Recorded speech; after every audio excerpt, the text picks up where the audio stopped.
Di dalam surga, kami berterima kasih untuk hari yang baru. Kami bersyukur untuk minggu yang baru. Kami bersyukur untuk anugerah-Mu yang selalu baru tiap hari dalam kehidupan setiap kami. Terima kasih kesempatan Tuhan berikan untuk kami beribadah pada pagi hari ini. Kami berdoa Tuhan menyerahkan setiap kami umat-Mu yang boleh berhimpun di tempat ini untuk boleh beribadah, memuji Engkau dan menyembah Engkau. Pada saat yang sama kami mengingat saudara-saudara kami yang sedang holiday Tuhan. Dimanapun mereka berada, pimpin sertai setiap yang mereka lakukan. Dan biar pada hari ini, dimanapun mereka berada, mereka tetap boleh ingat kepada Tuhan. Berkati Tuhan kebaktian kami hari ini. Berkati untuk firman yang sebentar lagi akan ditaburkan, diseringkan oleh hamba-Mu Pendeta Lina Gunawan. Kiranya Tuhan boleh berbicara kepada setiap kami. Dengarkan doa kami Bapa, di dalam nama Tuhan Yesus Kristus kami berdoa. Amin. Silakan duduk. Shalom, selamat pagi jemaat yang dikasihi Tuhan. Hari ini yang akan menyampaikan firman Tuhan adalah Pendeta Lina Gunawan. Dan firman Tuhan hari ini berbicara tentang peristiwa perjumpaan antara Nathanael dengan Tuhan Yesus. Perjumpaan ini mengajarkan kita dua hal, yaitu sebuah undangan dari Tuhan. Come and see. Pertama, undangan ini, perjumpaan ini mengajar kita untuk datang kepada Tuhan Yesus. Percaya, beriman kepadanya di dalam segala kondisi hidup kita.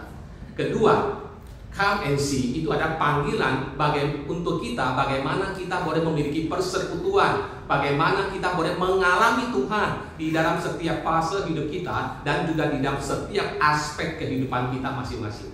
Secara jelasnya kita akan mendengarkan uraian sharing firman Tuhan yang akan disampaikan oleh Pendeta Lina Gunawan. Silakan.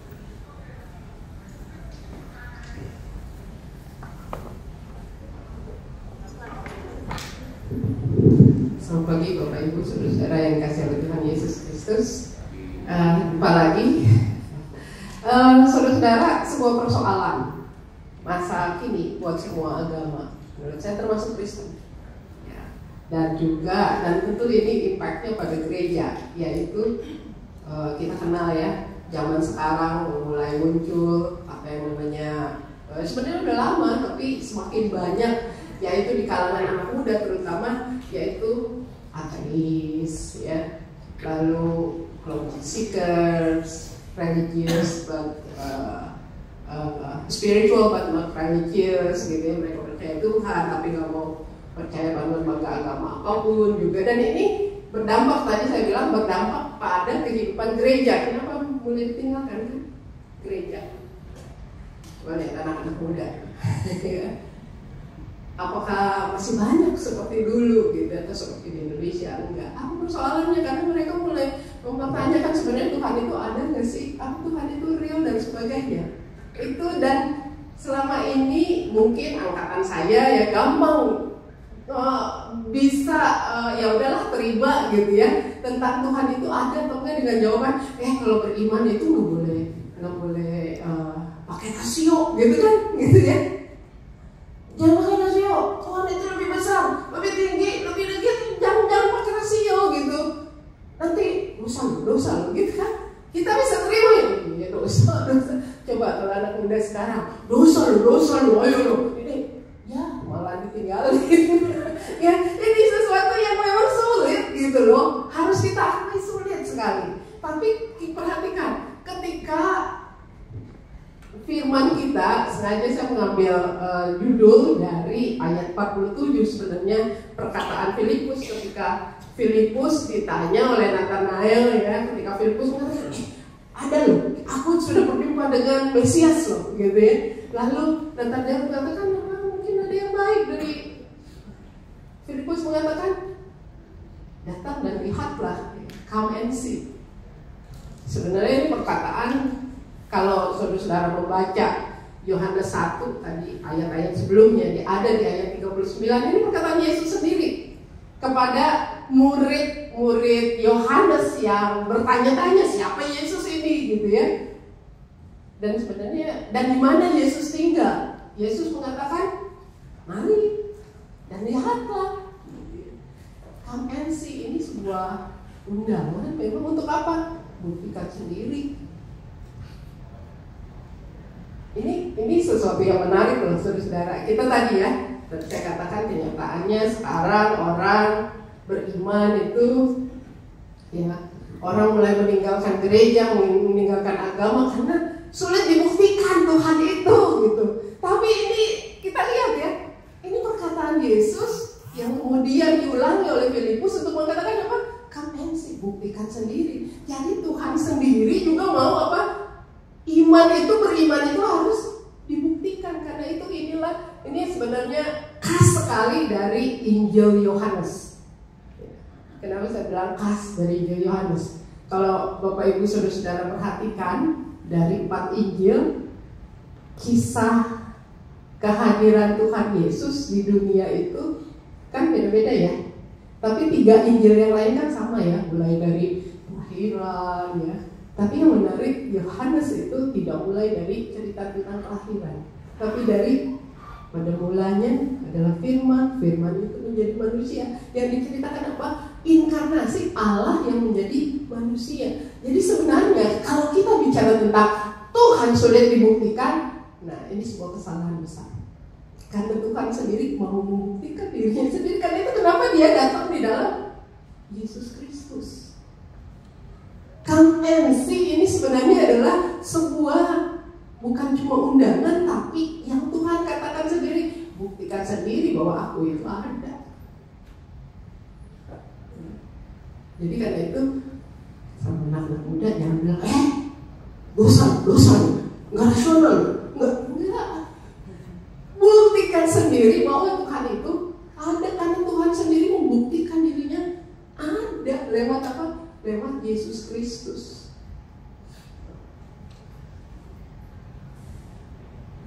Nah, mungkin pertanyaannya adalah gimana ya?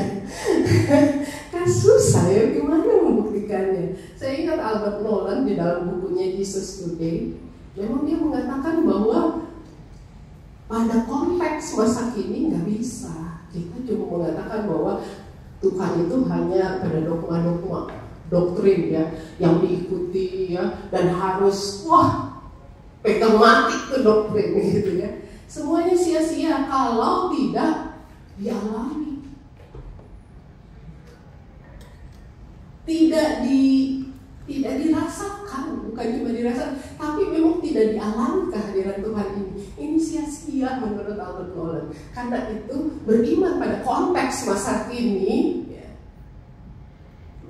Kalau Tuhan sudah membuktikannya, kehadirannya lewat Yesus Kristus, itu kan artinya apa?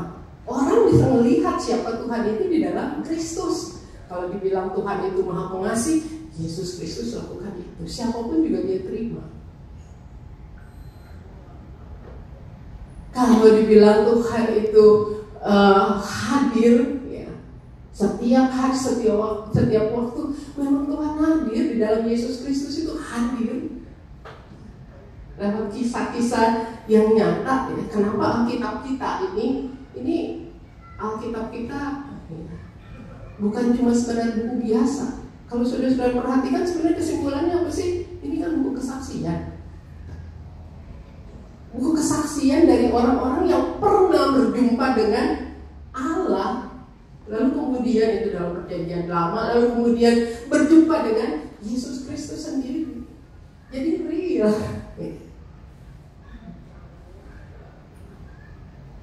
Nah, balik lagi, berarti di sini pertanyaannya adalah ketika kita bicara tentang Allah yang memang dibuktikan ada, kita sendiri mengalaminya enggak?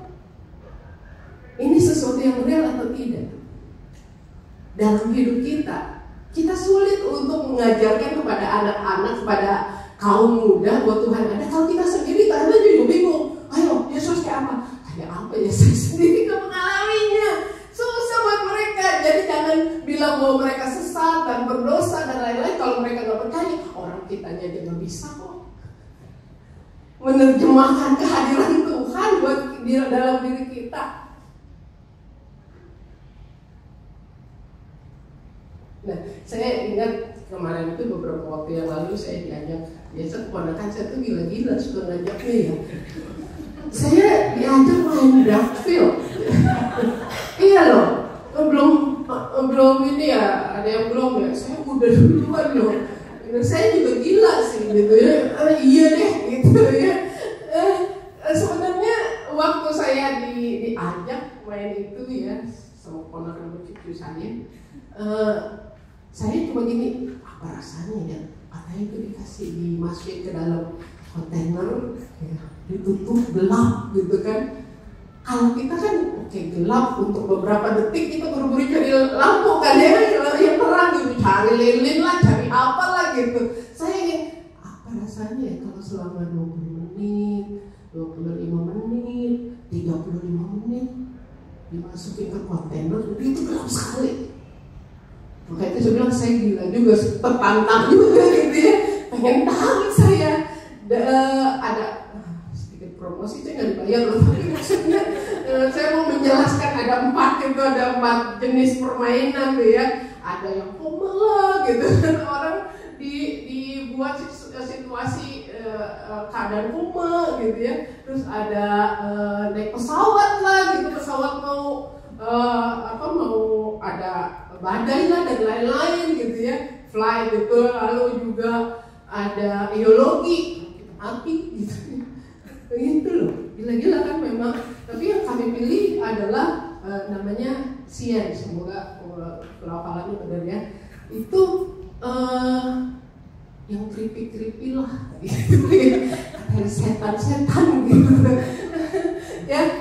Dimasukin ke dalam kontainer dan dibuat kisah gitu ya tentang yang setan-setan gitu. Waktu pertama kali gelap, saya pikir kok nggak seperti yang saya bayangkan ya, saya baik-baik aja gitu ya. Kok saya nggak merasa panik, takut. Biasa kan kalau mati lampu kita buru-buru ya, saya panik. Kalau ini kok enggak ya. Terus kemudian ceritanya juga tapi yang membuat saya menarik adalah gini, ketika di dalam itu naratornya ini yang katanya setan itu gitu ya, ngomong gini, yang ngomongin tentang percaya atau enggak nih, kan itu sukses ya, game ini kalau sukses kalau kita percaya kan ada setan gitu ya. Jadi naratornya mengatakan gini, I am present, you are present. Ini buat saya menarik loh. Lalu saya membayangkan, iya juga ya. Saya kenapa saya nggak takut ya? Karena saya merasa bahwa saya present di sini. Waktu saya sadarnya gini, waktu ya ceritanya ada orang yang ditanya, kamu percaya nggak sama aku gitu ya, sama setan dan lain-lain. Wah, karena nggak percaya, ayo diangkat gitu ya, tiduran di mana, di meja gitu ya. Saya pikir-pikir, mejanya tadi waktu terang saya lihatnya kecil, gimana tuh orang-orang pada tiduran sebanyak itu. Saya pikir, sama juga. Kali itu saya takut saya gitu ya, karena saya sudah menghadapi yang lebih mengerikan daripada itu gitu kan ya. Jadi ini present, kuncinya adalah present. Dan di sini juga ketika kita bicara tentang bagaimana saya mengalami Tuhan, kuncinya adalah present. Apakah saudara-saudara meyakini Tuhan itu present, hadir, ada? Dan saudara-saudara juga harus present, hadir, ada pada saat ini. Gimana coba menghayati ini? Seringkali kan gini saudara-saudara, kita itu ketika kita menjalani hidup beriman, kita udah mikirin ya, saya orang-orang yang overthinking, udah mikirin yang di depan ya. Gimana nanti hidup sana? Gimana kalau ini? Gimana kalau anak gak sukses? Gimana kalau saya gak punya kerjaan? Gimana kan itu kan? Tapi kita lupa bahwa hidup kita nih saat ini gitu loh, bukan yang di depan, yang sekarang dulu. Atau juga ketika kita lah kita nggak bicara tentang masa depan, kita bicara tentang masa lalu. Wah, saya udah bersalah, saya udah melakukan kesalahan, saya memang bego dan lain-lain. Tapi orang yang present adalah ya udah diapain kan? Ya enggak, udah salah kita bisa mengulangi lagi.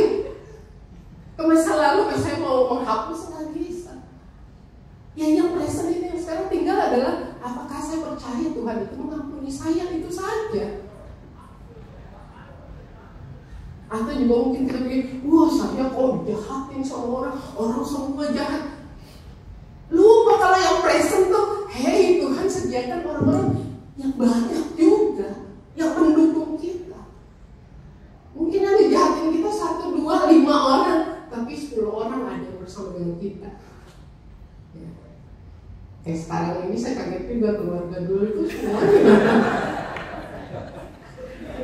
Maaf ya, sebenarnya bukan saya loh yang bawa mereka, enggak. Ya ini present buat saya gitu loh, ya. Yang present, bahwa memang ya ada juga dukungan gitu ya, kekuatan. Dan Tuhan itu hadir, yang kita sendiri harus present. Selain kita meyakini Tuhan itu present gitu, hadir ada. Karena itu yang kedua adalah kita perlu come and see itu didukung oleh sikap hati atau karakter yang seperti Nathanael. Ketika Tuhan Yesus mengatakan orang ini adalah Israel sejati, tidak ada kepalsuan di dalam dirinya. Dalam bahasa aslinya tidak ada yang palsu, itu digunakan kata dolos oak. Ya. Dolos bukan dulos itu hamba, tapi ini dolos bahasa Yunani ya. Dolos oak. Dolos ini kalau mau diterjemahkan ada lagi nih. Kalau ini kan dolos ya berarti yang palsu gitu ya. Kalau mau diterjemahkan dalam bahasa Indonesia adalah seseorang yang melakukan sebuah tindakan kepada orang lain dengan tujuan tidak baik. Jadi manipulasi, bersahabat manipulasi gitu ya. Baik sama orang itu mau memanipulasi dan lain-lain. Tapi di sini dikatakan Nathanael itu nggak ada yang palsu di dalam diri. Apa adanya, orang yang bisa dibilang tulus lah ya. Ya seringkali orang yang semacam ini naif ngeliatin ini gitu ya, karena apa adanya gitu. Tapi orang yang seperti ini yang dipuji oleh Yesus. Tapi sebenarnya kalau kita perhatikan, ya kenapa Yesus tiba pada kesimpulan ya selain dia mengenal Nathanael, karena coba kita perhatikan Nathanael ini kalau dari kacamata kita mungkin ya ini susah nih kokoh orangnya gitu ya. Coba perhatikan. Filipus mengatakan, ada loh, gitu ya, ada loh, ini loh, Mesias. Memang ada yang baik dari Nazaret. Dia kan lagi apa ya, skeptis ya, bagus sebenarnya. Lalu Yesus bilang, engkau adalah, kok bisa-bisanya ya, kalau mau saya terjemahkan, kok bisa-bisanya ya kamu mengatakan bahwa aku itu orang maksud, memang tahu dari mana, gitu kan ya. Lalu katanya, jadi sebenarnya dia orang yang sangat logis. Tapi itu apa adanya. Kenapa? Dan kalau kita perhatikan ayat 50, Tuhan Yesus mengatakan apa? Nathanael, engkau ya matamu akan terbuka dan semakin melihat bagaimana malaikat itu turun ya, dan menyembah anak manusia. Tuhan Yesus mengatakan ini sebenarnya pujian loh kepada Nathanael. Pujian dia ingin mengatakan begini, oke, proses imanmu mungkin bertanya-tanya, tapi sampai kamu mengeluarkan kata-kata Rabi, memang engkau adalah Mesias, itu sebuah proses beriman di mana Nathanael kemudian akhirnya dia menemukan Kristus lewat pertanyaan-pertanyaan, lewat keraguan-keraguan yang muncul. Karena itu kenapa Tuhan Yesus mengatakan tidak ada yang palsu. Kalau dia lagi meragu. Ini yang sekali lagi harus kita beri ruang sebenarnya dalam proses beriman. Ruang apa? Ruang yang jujur. Dalam hidup ini saudara-saudara, ada nggak yang pernah merasa bahwa Tuhan itu ya, selalu baik dan lain-lain? Mungkin ada. Tapi juga mungkin ada yang Tuhan kok begini amat ya. Karena apa? Karena memang hidup tidak selalu menggembirakan, kadang-kadang mengecewakan di luar dari ekspektasi kita. Beri ruang yang jujur pada hidup beriman. Kalau lagi jengkel, ya jengkel. Kalau lagi marah, ya marah. Kalau lagi sedih, ya sedih. Dan kenapa saya katakan bahwa Tuhan itu mencintai orang yang jujur? Karena Dia tahu bahwa kita mau coba menekan perasaan kita juga di hadapan Tuhan tidak ada yang tersembunyi kok. Jadi percayalah Tuhan tidak akan marah kok. Kalau mungkin kita mengatakan Tuhan saat ini saya lagi susah untuk berkomunikasi dengan Engkau, rasanya masih susah buat saya untuk melihat Engkau itu Allah yang baik, Engkau yang Allah yang setia. Nggak apa-apa. Itu sebuah proses beriman yang harus kita beri ruang sampai akhirnya seperti Natanael. Akhirnya mungkin ini juga seperti Ayub sebenarnya. Ketika Ayub mengatakan, bukan dari kata orang aku mengenal Engkau, bukan dari ajaran-ajaran turunan itu, tapi aku sendiri mengalami dan melihat siapa Tuhan. Dalam proses beriman yang gak mudah, cuma beri ruang lah.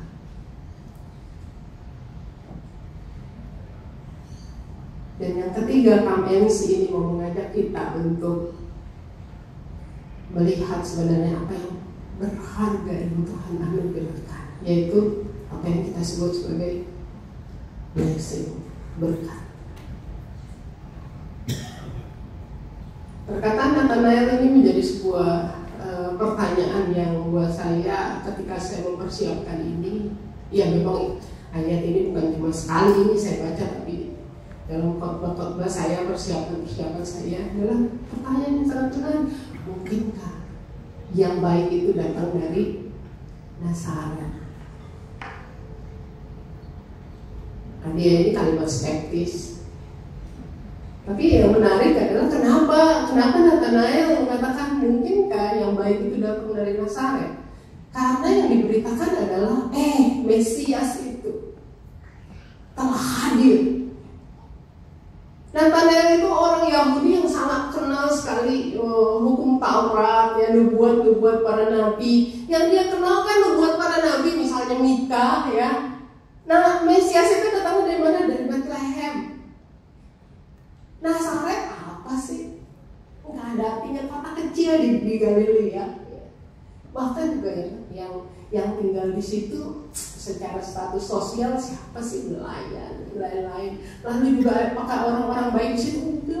Enggak baik-baik banget. Tapi ternyata memang Yesus berasal dari situ. Jadi ada yang baik kan. Nah ini yang kita sebut sebagai blessing. Kita kan seringkali mengatakan blessing itu sesuatu yang baik ya buat kita ya. Kita minta, ya, coba dengan doa kita, saya sakit minta disembuhkan, sembuh, kita, berkatnya gampang ya, kesaksian di sini. Saya sakit tapi saya sembuh gitu. Saya kehilangan kerjaan, doa, dijawab sama Tuhan, dapat kerjaan yang lebih bagus, blessing ini. Kita berpikirnya blessing seperti itu, tapi apakah pada saat kita menderita, lagi menangis, lagi dalam proses pemulihan, apakah kita bisa melihat itu juga bagian dari blessing Tuhan?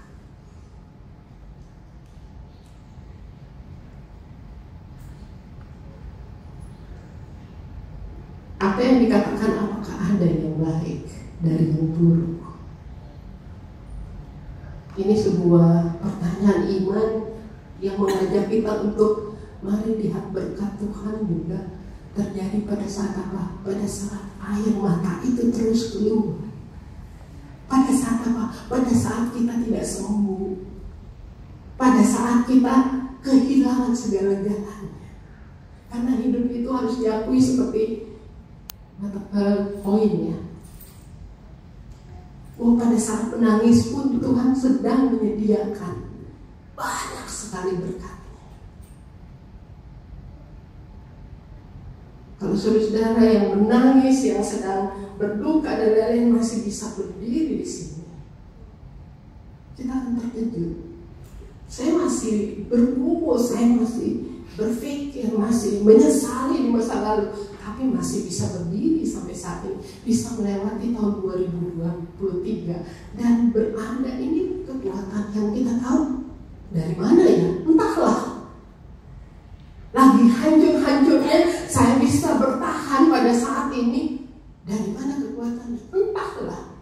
Tapi kita bisa mengatakan itulah dari Tuhan. Ini blessing. Karena itu ada sebuah lagu yang sangat indah sekali, dikarang dan dinyanyi sendiri oleh penyanyinya, yaitu Laura Story. Kenapa dia menciptakan judulnya Blessing ini? Karena dia berkisah. Ini adalah kisah di mana dia sedang dalam pergumulan tentang suaminya. Baru menikah, suaminya kena brain cancer. Dia minta sama Tuhan supaya disembuhkan, lain-lain. Dia berdoa supaya bisa kembali lagi ya, suaminya dan lain-lain dan sebagainya. Dia katakan, tapi seperti angin keluar di dalam dirinya. Seperti Tuhan berkata, bagaimana kalau berkat itu terjadi lewat proses yang panjang, bukan kesembuhan yang diharapkan. Bagaimana kalau kesembuhan itu lewat air mata dan malam-malam di mana kamu tidak bisa tidur. Karena itu tercipta lagu Blessing ini. Dan mari kita hayati setiap baitnya, liriknya, bahwa ketika semua mungkin dalam perjalanan hidup kita saat ini atau yang lalu, kita menemukan banyak sekali kegelapan dan sekarang masih berada dalam gelap. Biarkan Tuhan bicara lewat air mata, lewat kegelapan itu, dan kegelapan tidak akan menguasai kita. Blessing, Laura Story. Bukan saya yang nyanyi karena bisa kacau. Ya, tim yang akan menyanyi.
Ya Bapa, kami bersyukur untuk hidup yang Kau anugerahkan. Ketika kami mulai melewati tahun 2023 dan memasuki tahun 2024, kami percaya bahwa tahun ini pun Tuhan pegang dan hidup kami ada di dalam anugerah-Mu. Karena itu biarlah semakin hari kami semakin melihat kehadiran-Mu melalui apa yang kami alami pada masa lalu, bahkan juga pada masa sekarang dan masa mendatang. Kami percaya berkat Tuhan akan nyata. Mungkin pada saat ini kami masih menangisi hari-hari kami. Kami masih belum bisa melihat terang itu. Kami masih di dalam pertanyaan-pertanyaan yang sangat besar tentang hidup berkeluarga, tentang hidup beriman, tentang hidup kami sendiri, tentang masa depan kami, tentang apapun juga. Tapi kami percaya itulah berkat-Mu yang tersembunyi. Pada saat badai datang, pada saat masalah menghampiri kami, pada saat kegelapan itu ada, pada saat kami berada dalam masalah, pada saat kami masih menangis, pada saat kami masih bergumul dengan sakit penyakit, pada saat kami bergumul dengan hidup kami sendiri. Pada saat itulah Kau ada hadir dan nyata dan membuat kami meyakini bahwa Tuhan itu real. Karena pada masa kini, pada saat momen-momen yang terendah dalam hidup kami pun, Tuhan menyatakan diri-Mu sendiri kepada kami. Lewat banyak peristiwa, lewat banyak orang-orang yang mendukung, yang menopang kami, yang memberikan kepercayaan kepada kami, yang terus memberikan kasih-Nya, seperti kasih Tuhan kepada kami. Dan inilah tanda dari sesuatu yang real, yaitu Tuhan hadir dan Tuhan kami alami. Kiranya Tuhan menolong kami untuk terus mau datang dan melihat semua pekerjaan Tuhan di dalam hidup kami. Dan terpujilah nama-Mu dari dulu, sekarang, sampai selama-lamanya.